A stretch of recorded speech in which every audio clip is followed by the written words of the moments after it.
Hello guys, അപ്പോൾ ഇന്നത്തെ പരിപാടി എന്താണെന്ന് വെച്ചാൽ നമ്മളൊരു ഔട്ടിങ്ങിന് പോവാം കേട്ടോ.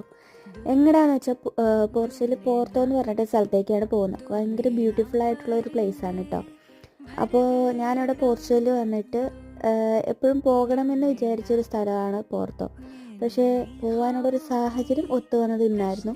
നമ്മൾ രാവിലെ പോരാനിരുന്ന് വെച്ചത് ഉച്ച കഴിഞ്ഞിട്ടാണ് പോകുന്നത്. കാരണം എക്സ്ട്രാ ഒരു ഡ്യൂട്ടി കയറി വന്നു. അപ്പോൾ ആൾ രാവിലെ പോയിട്ട് ഉച്ചയ്ക്ക് വന്നു. ഉച്ചയ്ക്ക് ഡ്യൂട്ടി കഴിഞ്ഞ് വന്നിട്ടാണ് നമ്മൾ പോർത്തോയിലേക്ക് വന്നത്. നമ്മൾ ആദ്യം ട്രെയിൻ കയറി, പിന്നെ മെട്രോ കയറി, പിന്നെ ഒരു മാളിൽ കയറി. അവിടെ ചുറ്റിക്കറങ്ങി നമുക്ക് കുറച്ച് പർച്ചേസും കാര്യങ്ങളൊക്കെ ഉണ്ടായിരുന്നു. അതൊക്കെ കഴിഞ്ഞ് കഴിഞ്ഞിട്ട് നമ്മുടെ മെയിൻ പരിപാടി നമ്മുടെ ഫുഡ് അടിയാണല്ലോ. അവിടെ ഇഷ്ടംപോലെ ഷോപ്പുകളുണ്ട്. എന്നാലും നമ്മുടെ കണ്ണോടക്കിയത് KFC-യിലേക്കായിരുന്നു. പക്ഷേ എനിക്ക് നാട്ടിലെ KFC-യാണ് കുറച്ചും കൂടി ഇഷ്ടപ്പെട്ടത് ഗൈസ്. ഇവിടുത്തെ എനിക്ക് അത്ര പിടിച്ചില്ല.